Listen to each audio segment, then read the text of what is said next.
Don Gilberto, ¿cómo está? Gilberto Aranda, analista internacional, está con nosotros. A ver, ¿cómo se va a mover Trump después de todo esto? Bueno, muy buenos días. Muchas gracias, Luis, por invitarme al programa y a través de ti llegar a quienes nos están viendo. Bueno, desde luego creo que es importante decir que han sido 8 días desde el ataque que están cambiando el mundo. Y tal vez apostillar o complementar, más que emperador del mundo, es como un emperador del hemisferio, del continente. ¿Tú dices que llega hasta Greenwich nomás? Yo digo que es más difícil en Asia lejana y en Eurasia, y que de alguna manera esto también le envía recados a quienes tienen poder en esas regiones. Es más bien algo así como una esfera de influencia. Pero en cualquier caso, creo que las placas tectónicas de la geopolítica cambiaron y a mí me impresiona las carambolas o efectos mariposa, porque hay cuestiones que no estaban en el libreto y que al final son indirectamente resultado de lo que pasó el sábado pasado. Por ejemplo, el acuerdo entre la Unión Europea y Mercosur se había empantanado, o sea, ya está listo para ya está como listo. La excarcelación de presos políticos en Nicaragua, exacto, lo acabo de ver. pues es un hecho. Al mismo tiempo están metiendo a la cárcel otro, porque es una dictadura, sí, la de los Ortega Murillo. Sí, pero que Ortega esté soltando presos políticos, o sea, para mí yo lo leo como que se asustó. Sí, claro, hay miedo. Vengo yo después, dijo. Por supuesto, hay miedo. Incluso en su momento el presidente Petro ya se aquietaron esas aguas. Pero el mismo presidente Petro tenía una concentración para hablarle a la gente y bueno, fue esa llamada telefónica de cerca de 1 hora que finalmente aquietó las aguas y lo colocó en otra frecuencia.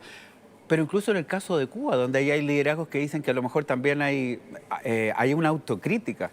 Yo estoy impresionado, sobre todo que hay que colocar mucha atención en Cuba y en Irán, que yo creo que podrían ser los próximos, incluso antes que México, que también aparece indirectamente signado. Gilberto, me lo dijiste recién, le ha resultado todo a Trump.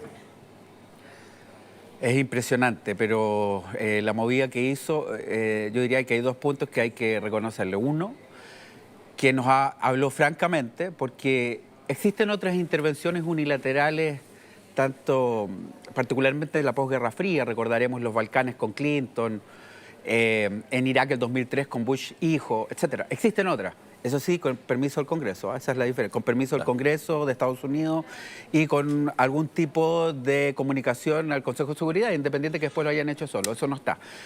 Pero claramente nos habla qué es lo que le interesa en esa conferencia de prensa, no habla ni de democracia ni de derechos humanos, o lo habla muy solapadamente, no dice que hay énfasis por sacar dictadores, sino que básicamente lo que hace es decirnos que lo que interesa a los recursos del petróleo.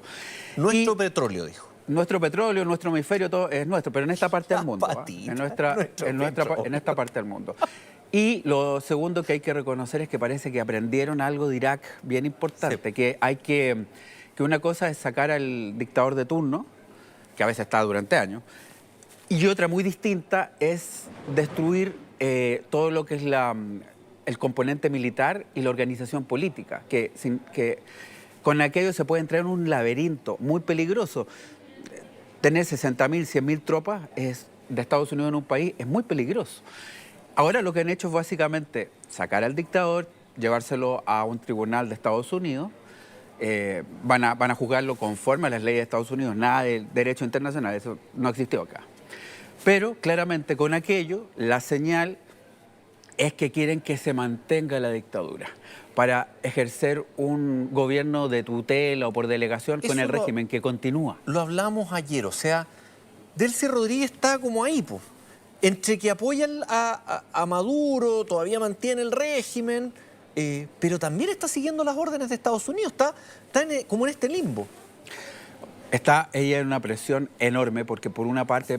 no me gustaría ser la almohada de Delcy Rodríguez. Es que es una equilibrista. Está haciendo un equilibrio en una cuerda floja. Tiene que recibir las órdenes de Estados Unidos, las exigencias, las demandas, que nos han dicho que quien habla directamente con ella es el secretario de Estado, Marco Rubio, en un español fluido, de hecho, Trump. Bueno, Marco Rubio es hijo de migrantes cubanos. Así es, de la década del 60, claro. Anticastrista furibundo. Por eso hay que atender lo que va a pasar después con Cuba. Y 2, también está sometida a la presión de sus propias filas, de sus partidarios, particularmente los sectores radicales, que no sé... No, me refiero a los sectores radicales del chavismo. Del chavismo. Algunos incluso pensaron en Diosdado Cabello, que Diosdado Cabello en algún momento podía ejercer algún tipo de presión, pero Estados Unidos también le mandó un recado, que tuviera cuidado. Entonces, está haciendo un equilibrismo muy, muy complejo, pero lo claro es que el chavismo se mantiene. Es un tema, y lo que te decía recién del MAGA, Donald Trump fue súper claro cuando él asume que dice que no se va a meter en conflictos internacionales. El MAGA le ha criticado mucho eso, porque finalmente él igual está entrando a conflictos internacionales, pero de manera distinta. Este grupo que es de derecha mucho más radical en Estados Unidos ha sido muy crítico con Trump con estas intervenciones, pero claro, Trump les responde con esto del petróleo. Sí. Make America... Exactamente. Make America Great Again. Y eso, pues, un movimiento que también responde al liderazgo de Trump, y él lo ha dicho así. Y lo ha dicho en el sentido de que él es el líder del MAGA. Dijo, el MAGA soy yo. Y por lo tanto, las críticas de algunos sectores del MAGA se empiezan a templar.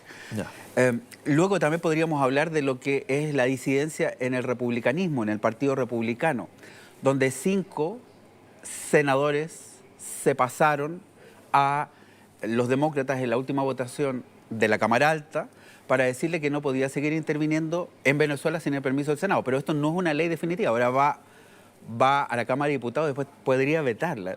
Es una señal, sí, pero esta disidencia todavía dentro del republicanismo es muy menor. Yo creo que él tiene varios ases bajo la manga y la verdad es que está moviendo, como dije, las placas tectónicas, la geopolítica un poco a su voluntad, como lo he dicho.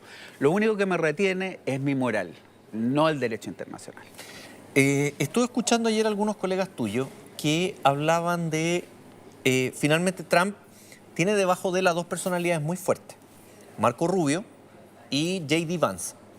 J.D. Vance es más cercano a estos grupos más radicales de derecha, pero Marco Rubio, como lo decíamos recién, hijo de migrantes cubanos, le tiene un ojo puesto a Cuba hace mucho rato. Y Marco Rubio también se viene levantando como una opción para suceder a Donald Trump en algún momento. Tú nos decías, ¿hay que ponerle el ojo a Cuba? Sí, a Irán también. También se ha hecho una amenaza, que sabes que el 28 de diciembre pasado se encendieron las manifestaciones y van increciendo. Y ya ha muerto gente, ha muerto más de una treintena de personas, y Trump dijo en estos días que si seguían elevándose el número de muertos en estas manifestaciones, y algo iba a saber del poder de Estados Unidos Irán. Entonces hay que tener mucho cuidado. De cualquier forma, a mí me parece que J.D. Vance y Marco Rubio son hoy día los aspirantes a suceder a Trump dentro de la fila del republicanismo. Muy distinto. Más cercano a lo que es esa nueva derecha radical, J.D. Vance. Sí. Un hiperconservador, furibundo anticastrista, un viejo halcón del Senado, fue presidente de la Comisión de Relaciones Exteriores del Senado de Estados Unidos, Marco Rubio. Son distintos. Uno diría que Marco Rubio viene de otra tradición, muy distinta a la de Trump, pero es impresionante cómo ha logrado complementarlo, y hoy día yo diría que es uno de sus hombres cruciales, tanto en lo que va a ser este gobierno de delegación sobre Venezuela como con la comunicación con Delcy Rodríguez. Yo tengo la impresión que gran parte del diseño de lo que está pasando en el Caribe obedece a Marco Rubio. Ya. En ese sentido, Marco Rubio un poco es el que ha ido ajustando la política de Trump hacia Latinoamérica. No creo que sea el único, pero lo ha ido, lo que dijiste, ajustando, precisando, señalando prioridades, colocando los bemoles. La idea de Trump, la doctrina Monroe o Monroe, haciendo este juego de palabras. Eso te iba a decir, ¿la doctrina volvió, la doctrina Monroe? ¿O nunca se fue y ahora la vemos más evidente? Yo creo que de tarde en tarde regresa, pero es una doctrina de 1823, Yo creo que es importante que en Chile veamos las respuestas que se dio en esos años, eso venía pensando. Hubo alguien llamado Diego Portales que dio una respuesta en esa época. Dicho esto, la doctrina... Y después de los años 70 fue de nuevo. Sí, hay distintos momentos. En cualquier caso, en 1823 se enuncia, En 1895 hay complementos, corolarios, como se dice, y después en 1904, que son políticas del Gran Garrote de intervención de Estados Unidos en la área México, Centroamérica y el Caribe. Entre 1898 y 1933 hay decenas de intervenciones militares directas. Después del 33 se entierra supuestamente la doctrina Monroe en 1933, pero de tarde en tarde pues aparece. Lo que pasa es que ahora tenemos un presidente que explícitamente ha dicho que se vuelve a eso, pero además le da este componente, ¿no? Él deja su sello en todo, sabe mucho el tema de la propaganda, la tiene muy clara, la maneja que muy es la bien. doctrina Don't Row.